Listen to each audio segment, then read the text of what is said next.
कही कि 6 बार के सांसद हैं और पूछ लीजिए कौन सा गांव कहाँ है तो उनको मालूम नहीं है। कि ऐसे माहौल में पंकज जी जब आप घर पे बैठते हैं तो परिवार को कितना टाइम आप दे पाते हैं? मैं प्रायः देखता हूं कि आप क्षेत्र के लोगों के बीच रहते हैं, जनता की समस्याएं सुलझाते रहते हैं।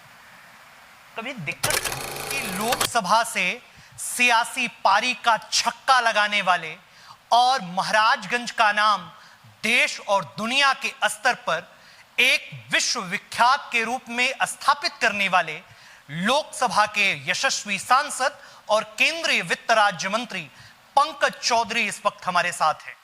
सर, महाराजगंज महोत्सव चल रहा है, महाराजगंज के विकास की योजनाओं को कल आपने गिनाया और निसंदेह आपके नेतृत्व में महाराजगंज आगे बढ़ रहा है। महाराजगंज की आज तक की पारी को कैसे देखते हैं पंकज जी?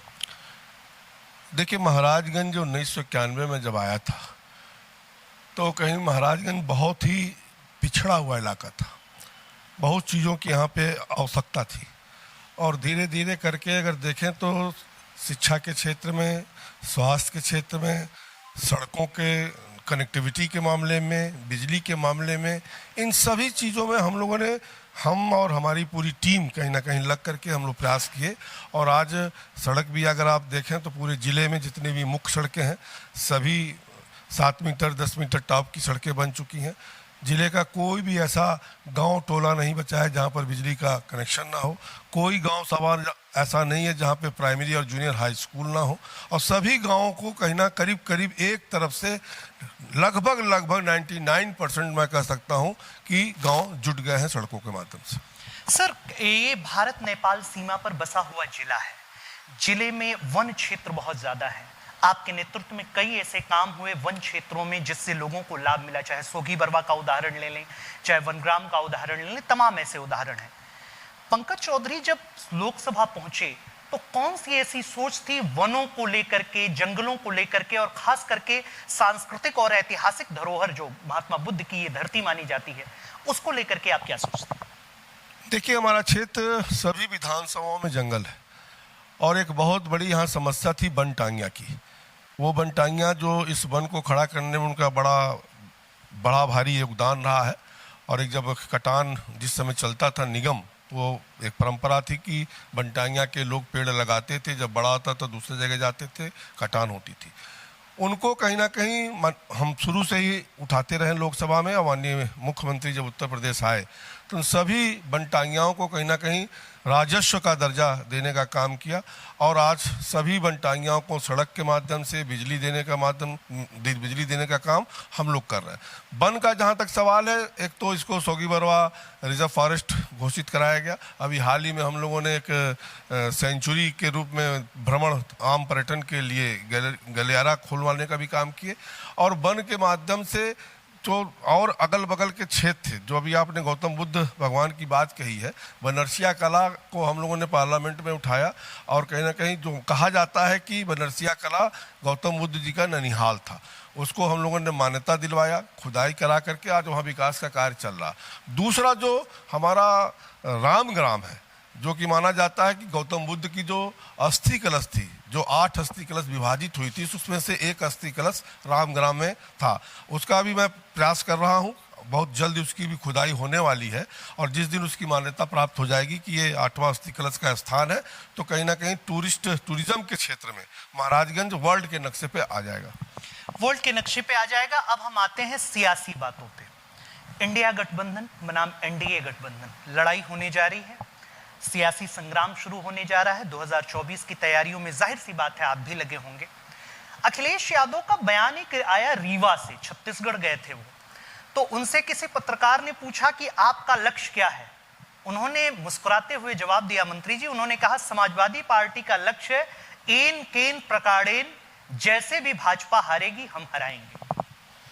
देखिए, अखिलेश यादव हो या कोई भी दल हो, सभी लोग प्रयास कर रहे हैं और जिस गठबंधन की आप बात कर रहे हैं, अगर गठबंधन देखिए ना उनकी कोई नीति है, कोई ना उनका नेता है और सभी गठबंधन के लोगों को देखें तो देश को आगे बढ़ाने की सोच नीति नहीं है, मोदी को केवल हटाना है, एक लक्ष्य लेकर चलना है। और इंडिया गठबंधन में अगर आप देखें जितने दल के लोग हैं, अगर सारे चेहरों को उठाकर आप देखें और कैलकुलेट करें तो लगभग 12 लाख करोड़ से ज़्यादा का गबन का मुकदमा उन सभी नेताओं पे मिलकर के चल रहा है।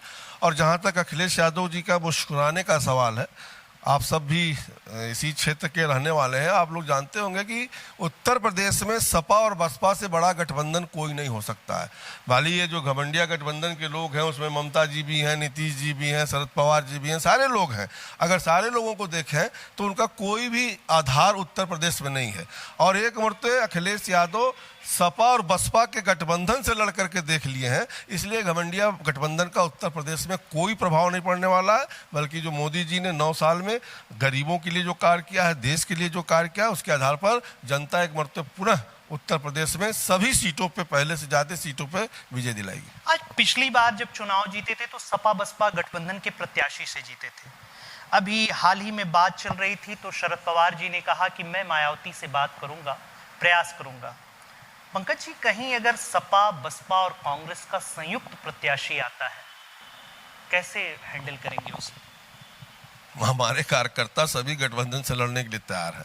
और पिछली बार भी जब सपा बसपा का गठबंधन था तो यही लोग आकांक्षा लोग लगा रहे थे क्या होगा, लेकिन आपने देखा कि हमारे कार्यकर्ताओं ने और महाराजगंज की जनता ने कार्यों के आधार पर 3.5 लाख के वोट के करीब से हमको जिताने का काम किया। और अगर ये सारे लोग भी एक हो जाते हैं तो भी भारतीय जनता पार्टी महाराजगंज में निश्चित तौर से कमल का फूल खिलाएगी। कमल का फूल खिलेगा, सही बात है। अब हम आते हैं आपके निजी जीवन पर। पंकज जी का निजी जीवन बहुत ही ऐतिहासिक रहा है। माता जी जिला पंचायत अध्यक्ष नहीं, बड़े भाई जिला पंचायत अध्यक्ष रहे। राजनीति के ऐसे माहौल में पंकज जी जब आप घर पे बैठते हैं तो परिवार को कितना टाइम आप दे पाते हैं? मैं प्रायः देखता हूं कि आप क्षेत्र के लोगों के बीच रहते हैं, जनता की समस्याएं सुलझाते रहते हैं, कभी दिक्कत नहीं होती है? देखिए, जब सार्वजनिक जीवन में है तो जनता ही परिवार हो जाता है। और निश्चित तौर से पार्टी का एक जिम्मेदारी पहले लोकसभा सदस्य का था, आज एक भारत सरकार के मंत्री के रूप में हुआ। पहले देखना रहता था केवल महाराजगंज, आज पूरे देश में जाना पड़ता है। ये सही है कि थोड़ा परिवार को समय कम हम लोग दे पाते हैं, लेकिन परिवार भी उसमें कहीं ना कहीं संतुष्ट रहता है कि राष्ट्र के लिए हमारा घर का बच्चा कहीं ना कहीं काम कर रहा। मोदी जी आपके घर आए, बड़ा अच्छा लगा। पूरा महाराजगंज गौरवान्वित हुआ कि हमारे सांसद, हमारे मंत्री के घर प्रधानमंत्री आए, पहली बार आए। पार्टी की राष्ट्रीय प्रवक्ता है कांग्रेस पार्टी की सुप्रिया श्रीनेत, कुछ दिन पहले आई थी, आपके खिलाफ लोकसभा चुनाव भी लड़ चुकी हैं। उन्होंने एक बात कही, एक पत्रकार साथी पूछ रहे थे तो उन्होंने एक बात कही कि 6 बार के सांसद हैं और पूछ लीजिए कौन सा गांव कहां है तो उनको मालूम नहीं है। तो कैसे इन तरीकों को सर कैसे आप हैंडल करते हैं? अब देखिए, विपक्ष को कहने के लिए कोई कुछ कह सकता है, और बाकी इस लोकसभा में मैं कह सकता हूं कि शायद ही कोई गांव या टोला छूटा होगा कि जहां पर हमारा पदार्पण 1 से 2 बार 3 बार ना हुआ हो। और महाराजगंज के एक एक चप्पे चप्पे से मैं वाकिफ हूँ। और बाकी अब श्रीनेत जी को दिल्ली में एंकर का काम करना है, वहाँ से आएंगे, चुनाव आएगा, घमंडिया गठबंधन से आती है, उनका स्वागत है। मैं तो उन्हीं को चाह रहा हूँ कि वहाँ में गठबंडिया से। आप चाह रहे हैं सुप्रिया जी आए? निश्चित कोई ना कोई तो आएगा ही, वो भी आ जाए तो ज़्यादा अच्छा होगा। उनका कुछ जाना बूझा पहले से भी क्षेत्र, उनके पिताजी भी हमसे लड़के कई बार हार चुके हैं, एक बार तो पुनः आएंगे तो निश्चित तौर से अच्छा होगा। ये थे पंकज चौधरी, जिनका कहना था महाराजगंज का विकास ही मेरा लक्ष्य है और अब मैं राष्ट्र के विकास के प्रति कृत संकल्पित हूं। यूपी टीवी के लिए अंकित मणि त्रिपाठी।